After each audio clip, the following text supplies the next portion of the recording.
بسم اللہ الرحمن الرحیم۔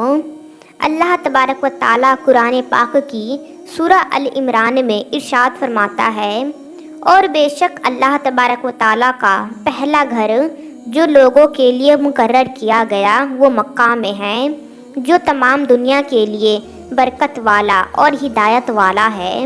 پیارے دوستو، کیا آپ جانتے ہیں کہ دنیا میں سب سے پہلے اللہ تبارک و تعالیٰ نے اپنے گھر خانہ کعبہ کو کس طرح اور کب بنایا؟ کیا یہ بات سچ ہے کہ اللہ تبارک و تعالیٰ نے خانہ کعبہ کو پیدا کیا؟ اور خانہ کعبہ کی تعمیر سب سے پہلے کس نے کی؟ اور خانہ کعبہ کا حج اور طواف کرنے والے سب سے پہلے کون لوگ تھے؟ اور آج جو خانہ کعبہ ہم دیکھتے ہیں اس کی تعمیر کتنے 100 سال پرانی ہے، اور خانہ کعبہ کو اب تک کتنی بار تعمیر کیا جا چکا ہے؟ کعبہ شریف جب موجود نہیں تھا تو اس سے پہلے وہاں پر کیا تھا؟ اور خانہ کعبہ کا چھپا ہوا راز کیا ہے؟ دوستو، ان سارے سوالوں کا جواب قرآن و حدیث کی روشنی میں آج کے اس ویڈیو میں ہم آپ کو بتائیں گے، لہٰذا آپ سے گزارش کرتے ہیں کہ ہماری اس ویڈیو کو آخر تک ضرور دیکھیے گا۔ دوستو، خانہ کعبہ ایک ایسا مقدس مقام ہے جس کو دیکھنے کے لیے ہر مسلمان تڑپتا ہے، اور جس کا دیدار کرنے کے لیے ہر مسلمان کا دل ترستا ہے۔ پیارے دوستو، خانہ کعبہ کی موجودہ عمارت 404 سال پرانی ہے۔ خانہ کعبہ کو اب تک 10 مرتبہ تعمیر کیا جا چکا ہے۔ پیارے دوستو، خانہ کعبہ کی سب سے پہلی تعمیر حضرت آدم علیہ السلام کی تخلیق سے 2000 سال پہلے ہوئی، اور خانہ کعبہ کی سب سے پہلی تعمیر فرشتوں نے کی۔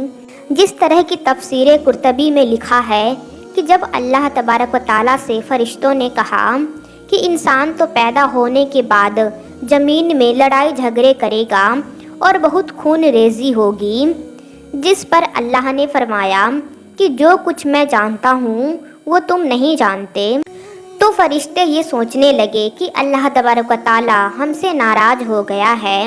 اس وقت فرشتے اللہ تبارک و تعالیٰ کو راضی کرنے کے لیے اللہ تبارک و تعالیٰ کے عرش کے نیچے طواف کرنے لگے اور اللہ پاک کی تسبیح بیان کرنے لگے، تو اللہ تبارک و تعالیٰ نے ان پر رحمت نازل فرمائی اور اپنے عرش کے نیچے خوبصورت اور حسن و جمال والا گھر بنایا، اور یہ گھر فرشتوں کے بیچ بیت المعمور کے نام سے متعارف ہوا۔ جس طرح کہ اللہ تبارک و تعالیٰ سورہ طور میں بیت المعمور کا ذکر فرماتا ہے، پیارے دوستو، بیت المعمور فرشتوں کا کعبہ ہے، اور یہ 7ویں آسمان میں عرش کے سامنے کعبہ شریف کے بالکل اوپر ہے۔ فرشتوں کے بیچ بیت المعمور کی ایسی گرمت ہے جیسے زمین پر کعبہ معظمہ کی گرمت ہے یا آسمان والوں کا قبلہ ہے، اور ہر روز 70,000 فرشتے اس کا طواف کرتے ہیں اور نماز کے لیے حاضری دیتے ہیں۔ جو فرشتہ ایک بار بیت المعمور میں طواف کر لیتا ہے یا نماز پڑھ لیتا ہے تو اس کے بعد دوبارہ اس کو کبھی موقع نہیں ملتا، بلکہ ہر روز نئے 70,000 فرشتے بیت المعمور میں حاضری دیتے ہیں اور اللہ تبارک و تعالیٰ کی عبادت کرتے ہیں۔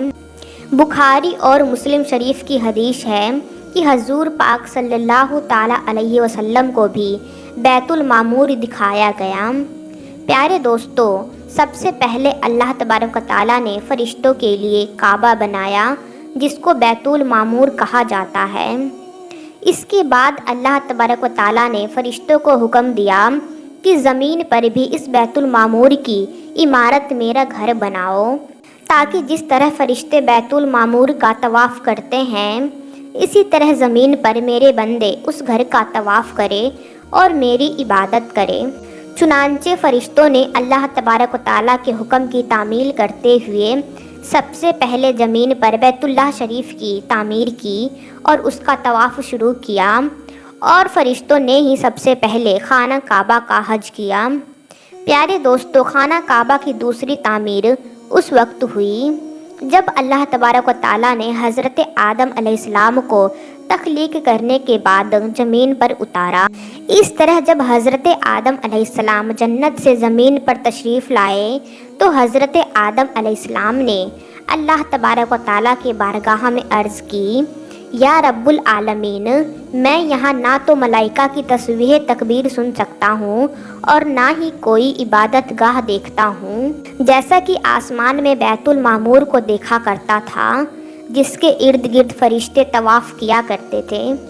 حضرت آدم علیہ السلام کی یہ فریاد سن کر اللہ تبارک و تعالیٰ نے حضرت آدم علیہ السلام سے فرمایا کہ جاؤ، جہاں پر ہم نشان بتائے وہاں کعبہ بنا کر اس کے ارد گرد طواف کر لو اور اس کی طرف منہ کر کے نماز بھی ادا کرو۔ حضرت جبرائیل علیہ السلام کو اللہ تبارک و تعالیٰ نے حضرت آدم علیہ السلام کی رہبری کے لیے ان کے ساتھ بھیجا۔ چنانچہ حضرت جبرائیل علیہ السلام اللہ تبارک و تعالیٰ کے حکم کے مطابق حضرت آدم علیہ السلام کے ساتھ چل پڑے اور انہیں اس مقام پر لائے جہاں سے زمین بنی تھی، یعنی کہ جس جگہ سب سے پہلے زمین کی جھاگ پیدا ہوئی تھی اور پھر وہی جھاگ پھیل کر پوری زمین بنی۔ اس مقام پر حضرت جبرائیل علیہ السلام نے اپنے پر کو زمین پر مارا تو ساتوں زمینوں تک خانہ کعبہ کی بنیاد ڈال دی، جن بنیادوں کو فرشتوں نے 5 پہاڑوں کے پتھروں کی مدد سے بھرا اور ان بنیادوں کے چاروں طرف دیواریں کھڑی کر دی۔ اس طرح اس دوسری تعمیر میں حضرت جبرائیل علیہ السلام، حضرت آدم علیہ السلام اور حضرت اماں حوا رضی اللہ تعالی عنہا نے بھی شرکت کی۔ حضرت اماں حوا رضی اللہ تعالی عنہا مٹی اٹھا کر لاتی اور حضرت آدم علیہ السلام خانہ کعبہ کی تعمیر کرتے۔ جب خانہ کعبہ کی تعمیر کا کام مکمل ہو گیا تو پھر اللہ تبارک و تعالیٰ نے حضرت آدم علیہ السلام کو طواف کرنے کا حکم دیا اور ساتھ ہی فرمایا کہ آپ پہلے انسان ہیں اور یہ پہلا گھر ہے۔ پھر حضرت آدم علیہ السلام خانہ کعبہ کی طرح منہ کر کے نماز ادا کرتے اور اللہ تبارک و تعالیٰ کی عبادت میں مشغول رہا کرتے۔ خانہ کعبہ کی تیسری تعمیر۔ پیارے دوستو، تعمیر آدم کے بعد وقت کے ساتھ ساتھ خانہ کعبہ کی دیواریں بھی کمزور ہونے لگی تو حضرت آدم علیہ السلام کے بیٹے حضرت سیس علیہ السلام نے مٹی اور پتھر سے خانہ کعبہ کو دوسری بار تعمیر کیا، جبکہ بعض مفسرین کا یہ کہنا ہے کہ حضرت سیس علیہ السلام نے صرف خانہ کعبہ کے مرمت کا کام کیا، اس کی تعمیر نہیں۔ پیارے دوستو، بات کرتے ہیں خانہ کعبہ کی چوتھی تعمیر کے بارے میں۔ خانہ کعبہ کی چوتھی تعمیر اس وقت ہوئی جب اللہ تبارک و تعالیٰ نے حضرت نوح علیہ السلام کی قوم پر طوفان کا جاپ بھیجا۔ طوفان نوح میں خانہ کعبہ کا عمارت غائب ہو گیا اور بعض روایت کے مطابق خانہ کعبہ کی عمارت کو اٹھا لیا گیا اور یہ جگہ صرف ایک اونچے لال ٹیلے کی طرح رہ گئی تھی۔ اس طوفان کے بعد جب حضرت ابراہیم علیہ السلام اس دنیا میں تشریف لائے تو اللہ تبارک و تعالیٰ نے حضرت ابراہیم علیہ السلام کو خانہ کعبہ کی تعمیر کرنے کا حکم دیا۔ حضرت ابراہیم علیہ السلام خانہ کعبہ کو اس طرح تعمیر کیا۔ اس واقعے کا منظر کچھ یوں ہے کہ جب اللہ تبارک و تعالیٰ کے حکم کے مطابق حضرت ابراہیم علیہ السلام نے اپنی بیوی حضرت حاجرہ اور اپنے پیارے بیٹے حضرت اسماعیل علیہ السلام کو مکہ کی بنجر و ویران زمین اور پہاڑوں کے بیچ چھوڑ دیا، جہاں پر کوئی انسانی آبادی کا نام و نشان نہ تھا اور نہ ہی خانہ کعبہ کی عمارتیں۔ خانہ کعبہ کی جگہ بس ایک لال رنگ کا ٹیلا تھا۔ اس وقت حضرت ابراہیم علیہ السلام نے اپنی بیوی اور بچوں کو چھوڑ کر اللہ تبارک و تعالیٰ کے حکم کے مطابق مکہ کی طرف پہلا سفر کیا۔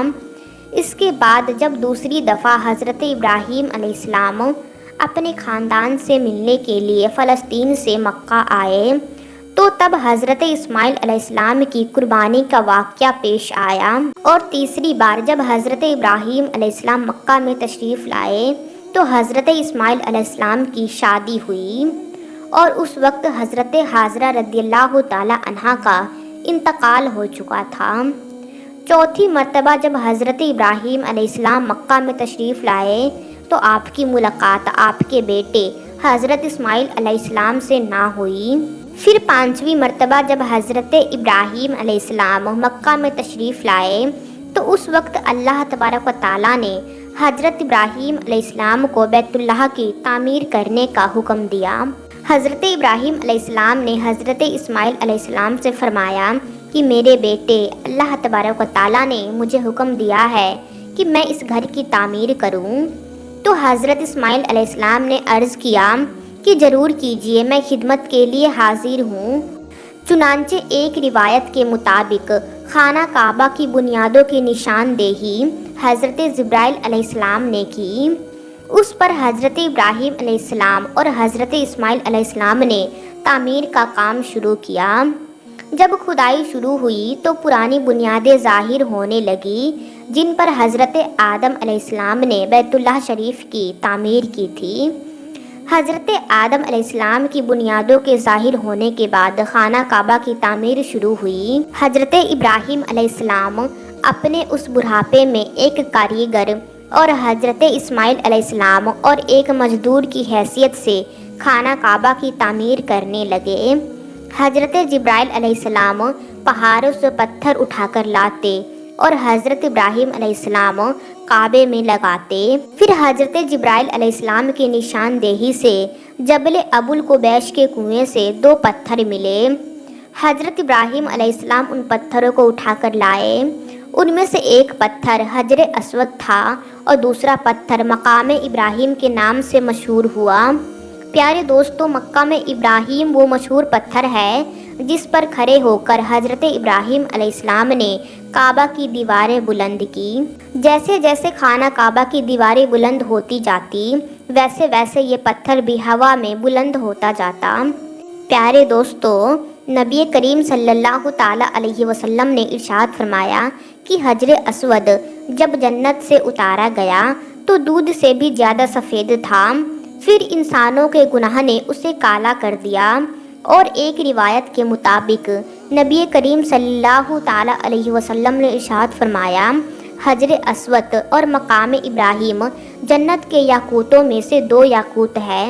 اللہ تبارک و تعالیٰ نے ان کے نور کی روشنی کو بجھا دیا۔ اگر اللہ تبارک و تعالیٰ ان کے نور کی روشنی کو نہ بجھاتا تو یہ مشرق سے مغرب تک سب کو روشن کر دیتی۔ خانہ کعبہ کی 5ویں اور 6ٹھی تعمیر۔ خانہ کعبہ کو 5ویں بار قوم عمالقہ اور 6ٹھی مرتبہ قبیلہ جرہم نے تعمیر کیا۔ قبیلہ جرہم میں سے جس شخص نے یہ کام کیا اس کا نام حرث بن اصغر تھا۔ خانہ کعبہ کی 7ویں تعمیر۔ خانہ کعبہ کی 7ویں تعمیر کرنے والے نبی اکرم حضرت محمد صلی اللہ تعالیٰ علیہ وسلم کے پاک نسب میں سے ایک بزرگ ہے جس کا نام حضرت قصہ بن کلاف تھا۔ انہوں نے خانہ کعبہ کی اسرائے 9 تعمیر کی اور ایک بے مثال پختہ عمارت تعمیر کروائی۔ خانہ کعبہ کی 8ویں تعمیر کی ضرورت اس وقت پڑی جب قبیلہ قریش کی سرداری کے دور میں ایک زبردست سیلاب آیا جس سے خانہ کعبہ کی دیواریں بے حد کمزور ہو گئی، تو متفقہ فیصلے کے تحت خانہ کعبہ کو قبیلہ قریش نے دوبارہ سے تعمیر کروایا، جس تعمیر میں نبی اکرم صلی اللہ تعالیٰ علیہ وسلم کی ذات اقدس نے بھی شرکت فرمائی، لیکن اس وقت سرمایہ کم ہونے کی وجہ سے قریش کی تعمیر میں ہدی میں کعبہ کو شامل نہیں کیا گیا تھا۔ خانہ کعبہ نوی تعمیر اس وقت ہوئی جب یزیدی فوج کی سنگ باری کی وجہ سے خانہ کعبہ کی دیواریں خستہ ہو گئیں، تو حضرت عبداللہ بن زبیر نے خانہ کعبہ کو، جو کہ قریش کی تعمیر میں شامل نہیں کیا گیا تھا، اس کو بھی شامل کر کے بنیادی ابراہیم پر خانہ کعبہ کو نئی سرے سے تعمیر فرمایا۔ خانہ کعبہ کی 10ویں تعمیر۔ خانہ کعبہ کی 10ویں تعمیر عبد الملک بن مروان کے نائب حجاج بن یوسف، جو کہ ایک ظالم حکمران تھا، اس نے 74 ہجری میں پھر سے خانہ کعبہ کو قریش تعمیر کے مطابق بنوایا۔